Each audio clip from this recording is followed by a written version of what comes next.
नमस्कार, मैं रचना शर्मा चढ़ती कला टाइम टीवी देख रहे सभी दर्शकों का स्वागत करती हूं। आप देख रहे हैं उत्तर प्रदेश के समाचार।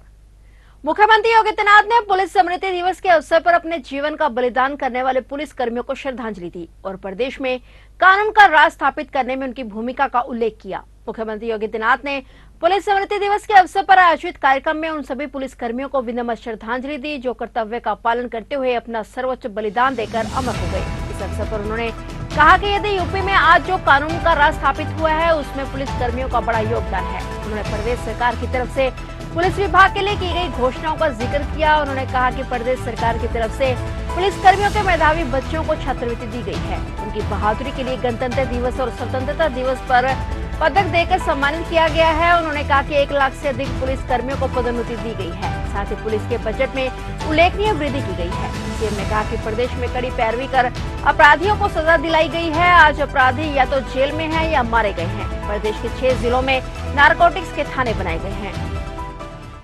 वर्ष 2022-23 में कर्तव्य की बेदी पर प्राण न्यौछावर करने वाले शहीदों में उत्तर प्रदेश पुलिस बल के 3 बहादुर पुलिसकर्मी शामिल हैं। इस अवसर पर मैं सभी शहीद पुलिस जन को श्रद्धा सुमन अर्पित करता हूं। हमारे जाबांज पुलिस कार्मिकों का यह सर्वोच्च बलिदान हमें निरंतर कर्तव्य पथ पर पूर्ण निष्ठा, मनोयोग एवं दायित्व बोध के साथ आगे बढ़ने की प्रेरणा देता रहेगा। शहीद पुलिस जन के परिवार के सदस्यों को मैं आश्वस्त करना चाहूंगा कि हमारी सरकार उनके कल्याण के लिए पूरी संवेदनशीलता के साथ सभी जरूरी कदम उठाने के लिए सदैव तत्पर रहेगी। पुलिस जन ने अत्यंत कठिन परिस्थितियों में भी अपने कर्तव्यों का सर्वोपरि मानकर प्रदेश में अपराधों पर नियंत्रण करने, कानून व्यवस्था को चुस्त दुरुस्त रखने, प्रदेश में सामाजिक सौहार्द स्थापित करने और विशेषकर महिलाओं तथा बालिकाओं की सुरक्षा करने में एक सराहनीय भूमिका का निर्वहन किया है। विगत 6 वर्ष के दौरान प्रयागराज का दिव्य और भव्य कुंभ 2019, लोकसभा सामान्य निर्वाचन 2019, त्रिस्तरीय पंचायत सामान्य निर्वाचन 2021, विधानसभा सामान्य निर्वाचन 2022, नगर निकाय सामान्य निर्वाचन 2023 को शांतिपूर्वक संपन्न कराने में भी प्रदेश पुलिस बल का उल्लेखनीय योगदान रहा है। उत्तर प्रदेश पुलिस वैश्विक महामारी कोविड-19 के दौरान प्रदेश की जनता की सहायता के लिए सदैव तत्पर रहा है।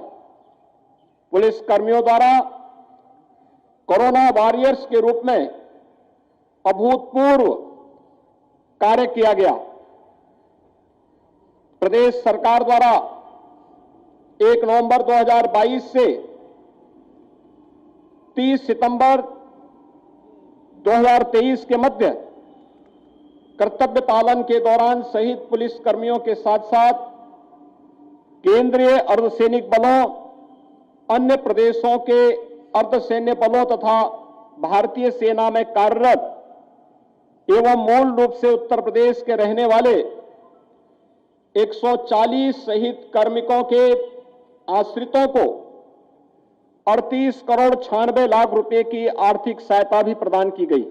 केंद्र ने दिल्ली से मेरठ के बीच 30,000 करोड़ रुपए की लागत से बनाई जा रही रैपिड रीजनल ट्रांजिट सिस्टम सेवा के एक खंड की शुरुआत की है। नमो भारत ट्रेन सेवा उत्तर प्रदेश के गाजियाबाद जिले के साहिबाबाद और दुहाई डिपो के बीच चलेगी। 17 किलोमीटर की दूरी तय करने वाली इस ट्रेन को पहले रैपिड एक्स कहा जाता था। RRTS सेवा के उद्घाटन के दौरान प्रधानमंत्री नरेंद्र मोदी ने कहा कि आने वाले वर्षों में भारत में ऐसे कई कॉरिडोर शुरू किए जाएंगे। दिल्ली गाजियाबाद मेरठ RRTS की मार्च 2019 में आधारशिला रखी गई थी। इस सेवा के शुरू होने के साथ लोग घंटों भर से भी कम वक्त में दिल्ली से मेरठ पहुंच जाएंगे। यह सेवा गाजियाबाद, मुरादनगर और मोदीनगर के शहरी इलाकों से होकर गुजर रही है। ट्रेन में 5 साधारण कोच हैं। इसमें एक महिलाओं के लिए आरक्षित और एक प्रीमियम कोच भी है। इसके अलावा दिल्ली गुरुग्राम SNB शाहजहांपुर अलवर कॉरिडोर और दिल्ली पानीपत कॉरिडोर को भी विकसित किया जाएगा। इस मौके पर सीएम योगी ने भी जनता को संबोधित किया। सीएम योगी ने प्रधानमंत्री नरेंद्र मोदी का रैपिड रीजनल ट्रांजिट सिस्टम सेवा के खंड की शुरुआत करने पर उनका आभार जताया। सीएम योगी ने कहा कि मोदी हैं तो सब मुमकिन है। देश की पहली नमो भारत ट्रेन को भी आज मां कात्यायनी के आशीर्वाद प्राप्त हुए हैं। और ये भी बहुत विशेष है कि इस नई ट्रेन में ड्राइवर से लेकर तमाम कर्मचारी महिलाएं हैं, हमारे देश की बेटियां हैं। ये भारत की नारी शक्ति के बढ़ते कदम का प्रतीक है।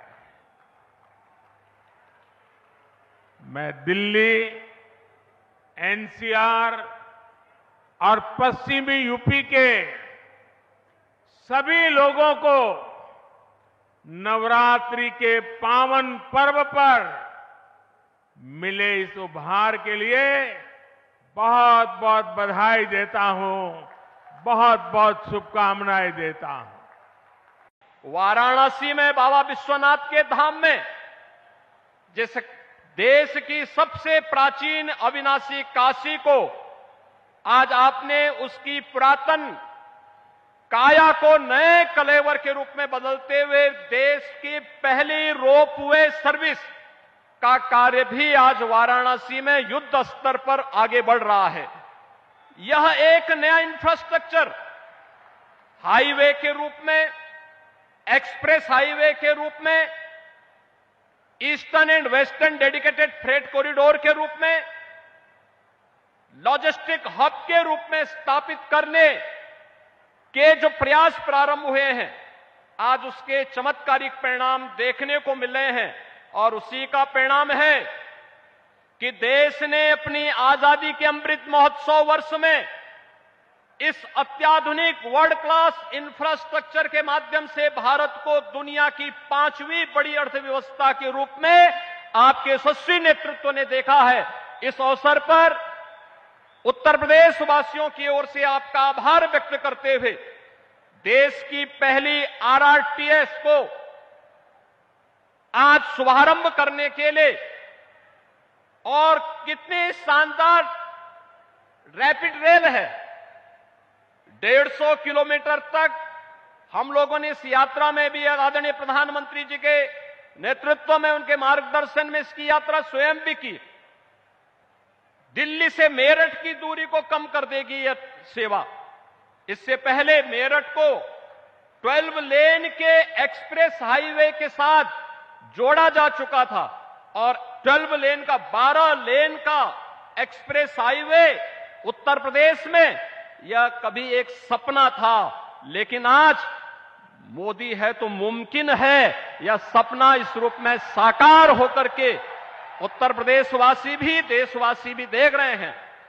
क्योंकि जो दूरी 4.5 घंटे लगती थी, आज मात्र 45 मिनट में उस दूरी को तय किया जा सकता है। और यही स्थिति रैपिड रेल की प्रारंभ होने के साथ अब दिल्ली मेरठ के बीच की दूरी को उसी रूप में कम करने में मदद मिलेगी। मैं एक बार फिर से इस उपहार के लिए आपके प्रति हृदय से आभार व्यक्त करते हुए आज आप स्वयं अपनी उपस्थिति के माध्यम से इस रैपिड रेल का उपहार देने के लिए विजयादशमी के पूर्व नवरात्रि के अवसर पर स्वयं गाजियाबाद में पधारे हैं। आपका मैं हृदय से स्वागत और अभिनंदन करता हूं। सहारनपुर के doctor Bhimrao Ambedkar sports stadium में 24वें मंडलीय बालक एवं बालिका खेल प्रतियोगिता का आयोजन किया गया। प्रतियोगिता में सहारनपुर मंडल से कई खिलाड़ियों ने प्रतिभा कर जीत के लिए अपने खेल का शानदार प्रदर्शन किया। 24वें मंडलीय बालक और बालिका खेल प्रतियोगिता में विजेता खिलाड़ियों को अतिथियों के द्वारा पुरस्कार और मेडल देकर सम्मानित किया गया। फिलहाल उत्तर प्रदेश के समाचारों में इतना ही। और नए समाचारों के साथ फिर से हाजिर होंगे, तब तक के लिए देखते रहिए चढ़ती कला टाइम टीवी।